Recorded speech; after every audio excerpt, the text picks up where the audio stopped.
നമസ്കാരം. Janaki versus state of Kerala എന്ന ചിത്രവുമായി ബന്ധപ്പെട്ടുണ്ടായ വിവാദങ്ങളുടെ പിന്നാലെ ഇപ്പോൾ സെൻസർ ബോർഡ് മറ്റൊരു ചിത്രത്തിൻ്റെ പേരിലും പുലിവാല് പിടിച്ചിരിക്കുകയാണ്. സൂപ്പർമാൻ സീരീസിലെ പുതിയ ചിത്രത്തിനാണ് ഈ ഒരു പ്രശ്നം ഉണ്ടായിരിക്കുന്നത്. ഇതിലെ പ്രധാനപ്പെട്ട ചില രംഗങ്ങൾ കട്ട് ചെയ്യണം എന്ന് സെൻസർ ബോർഡ് ആവശ്യപ്പെട്ടിരുന്നു. ഇത് കുട്ടികളുടെ ചിത്രമാണ് എങ്കിൽ പോലും ഇതിലെ നായികയും നായകനും തമ്മിലുള്ള ചുംബന രംഗങ്ങൾ, അതായത് 2 തവണ ചുംബിക്കുന്നുണ്ട് ഇവർ.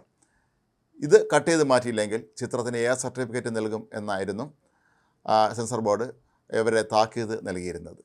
മാതാപിതാക്കൾക്ക് ഒപ്പം ഇരുന്ന് കാണാനുള്ള UA സർട്ടിഫിക്കറ്റ് ഉണ്ട്. ആ സർട്ടിഫിക്കറ്റ് നൽകണമെന്ന് ചിത്രത്തിൻ്റെ നിർമ്മാതാക്കൾ ആവശ്യപ്പെട്ടിരുന്നു എങ്കിലും സെൻസർ ബോർഡ് അതിനും തയ്യാറായിരുന്നില്ല. ഈ രംഗങ്ങളൊക്കെ തന്നെ ഇന്ത്യയുടെ സാംസ്കാരിക പൈതൃകത്തിന് മോശമാണ് എന്ന നിലപാടാണ് സെൻസർ ബോർഡ് സ്വീകരിച്ചിരിക്കുന്നത്. എന്നാൽ ഇതിനെതിരെ സമൂഹ മാധ്യമങ്ങളിലൊക്കെ തന്നെ ശക്തമായ വിമർശനം ഉയരുന്നു. ഒപ്പം പാശ്ചാത്യ മാധ്യമങ്ങൾ ഇതിനെ വലിയൊരു സംഭവമാക്കി ഇന്ത്യയെ വിമർശിക്കാനുള്ള ഒരു അവസരമായി ഉപയോഗിക്കുന്നു എന്നുള്ളതാണ് മറ്റൊരു പ്രധാനപ്പെട്ട കാര്യം. പാശ്ചാത്യ മാധ്യമങ്ങളിലൊക്കെ തന്നെ ഈ വാർത്ത വലിയ പ്രാധാന്യത്തോടു കൂടിയാണ് ഇപ്പോൾ അവർ നൽകിയിരിക്കുന്നത്. ഇന്ത്യയുടെ സെൻസർ ബോർഡ് ഇത്തരത്തിലുള്ള നിലപാടുകൾ തുടരുന്നത് അങ്ങേയറ്റം പിന്തിരിപ്പൻ നിലപാടിൻ്റെ ഒരു ഭാഗമായിട്ടാണ് എന്നാണ് അവർ കുറ്റപ്പെടുത്തുന്നത്. മാത്രമല്ല, സമൂഹ മാധ്യമങ്ങളിൽ സെൻസർ ബോർഡിൻ്റെ ഈ തീരുമാനത്തെ എതിർത്തുകൊണ്ട് വിമർശിച്ചുകൊണ്ട് നിരവധി പേർ എത്തിയിട്ടുണ്ടായിരുന്നു. അവരുടെയൊക്കെ തന്നെ അഭിപ്രായങ്ങൾ ഉദ്ധരിച്ചുകൊണ്ടാണ് പാശ്ചാത്യ മാധ്യമങ്ങൾ ഇത്തരത്തിലുള്ള ഈ വാർത്തകൾ ഇപ്പോൾ നൽകിക്കൊണ്ടിരിക്കുന്നത്. സാധാരണഗതിയിൽ ഇന്ത്യയിൽ എന്ത് സംഭവിച്ചാലും അതിനെയൊക്കെ തന്നെ സംശയത്തോടു കൂടി ഉറ്റുനോക്കുകയും ഇന്ത്യയെ വിമർശിക്കാനുള്ള ഏതവസരവും പാഴാക്കുകയും ചെയ്യാത്ത പാശ്ചാത്യ മാധ്യമങ്ങളൊക്കെ തന്നെ ഇപ്പോൾ ഈ ഒരു വാർത്തയുടെ പിന്നാലെയാണ് കൂടിയിരിക്കുന്നത്. ലോകത്തെ മറ്റെല്ലാ രാജ്യങ്ങളിലും ഈ സിനിമ പ്രദർശിപ്പിച്ചിരുന്നു എന്നും അവിടെ എങ്ങും തന്നെ ഇത്തരത്തിലുള്ള ഒരു എ സർട്ടിഫിക്കറ്റോ അല്ലെങ്കിൽ രംഗങ്ങൾ വെട്ടിമാറ്റണമെന്നോ നിർദ്ദേശം ഉയർന്നിരുന്നില്ല എന്നുമാണ് ഈ മാധ്യമങ്ങൾ പറയുന്നത്. പക്ഷേ ഇന്ത്യയിലെത്തിയപ്പോൾ മാത്രമാണ് ഇത്തരത്തിലുള്ള ഒരു കർശന നിലപാടുമായി സെൻസർ ബോർഡ് രംഗത്തെത്തിയത് എന്നാണ് പാശ്ചാത്യ മാധ്യമങ്ങൾ ഇപ്പോൾ കുറ്റപ്പെടുത്തുന്നത്. 2015 അന്ന് ഒരു ജെയിംസ് ബോണ്ട് ചിത്രത്തിനും ഇതേ അവസ്ഥ വന്നിരുന്ന കാര്യവും പാശ്ചാത്യ മാധ്യമങ്ങൾ ചൂണ്ടിക്കാട്ടുന്നുണ്ട്.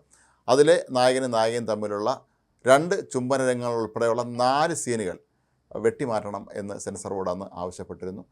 നിർമ്മാതാക്കൾക്ക് മറ്റ് പോംവഴികളില്ലായിരുന്നത് കൊണ്ട് തന്നെ അന്ന് അവർ അത് അംഗീകരിക്കുകയായിരുന്നു. എന്നാൽ അന്നും വലിയ തോതിലുള്ള വിമർശനം ഇക്കാര്യത്തിൽ ഉയർന്നിരുന്നു.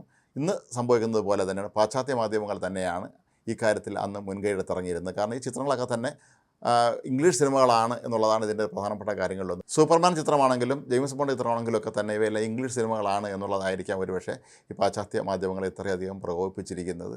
ഏതായാലും സെൻസർ ബോർഡിലെ അംഗങ്ങൾ അന്ന് ഈ ജെയിംസ് ബോണ്ട് സിനിമയെക്കുറിച്ച് പറഞ്ഞത് ഇതിലെ കാണിക്കുന്ന പല രംഗങ്ങളും ഇന്ത്യയിൽ കാണിക്കാൻ പറ്റുന്നതല്ല, കാരണം നമുക്ക് നമ്മുടേതായ ഒരു സാംസ്കാരിക പാരമ്പര്യമുണ്ട് എന്നാണ് സെൻസർ ബോർഡ് അന്ന് വ്യക്തമാക്കിയിരുന്നത്. എന്നാൽ പാശ്ചാത്യ മാധ്യമങ്ങളും അവിടുത്തെ സിനിമാലോകവും ഒക്കെ തന്നെ പറയുന്നത് ഇത് ഇന്ത്യയിലെ സെൻസർ ബോർഡ് വളരെ പിന്തിരിപ്പൻ നയമാണ് പിന്തുടരുന്നത് എന്നാണ്. ഒരു പുതിയ ലോകക്രമത്തിലൂടെ നമ്മൾ സഞ്ചരിച്ചുകൊണ്ടിരിക്കുമ്പോൾ ഇപ്പോഴും ഇത്തരത്തിലുള്ള ഈ പിന്തിരിപ്പൻ ആശയങ്ങളുമായി സെൻസർ ബോർഡ് എന്തിനാണ് രംഗത്തിറങ്ങുന്നത് എന്നാണ് ഇവർ ചോദിക്കുന്നത്. ഏതായാലും പാശ്ചാത്യ മാധ്യമങ്ങൾ അത് ഏറ്റെടുത്തു എങ്കിൽ പോലും കേന്ദ്ര സെൻസർ ബോർഡ് ഇപ്പോഴും അവരുടെ തീരുമാനത്തിൽ നിന്ന് പിന്നോട്ട് പോകാൻ തീരുമാനിച്ചിട്ടില്ല എന്നുള്ളതാണ് ഏറ്റവും പ്രധാനപ്പെട്ട കാര്യം.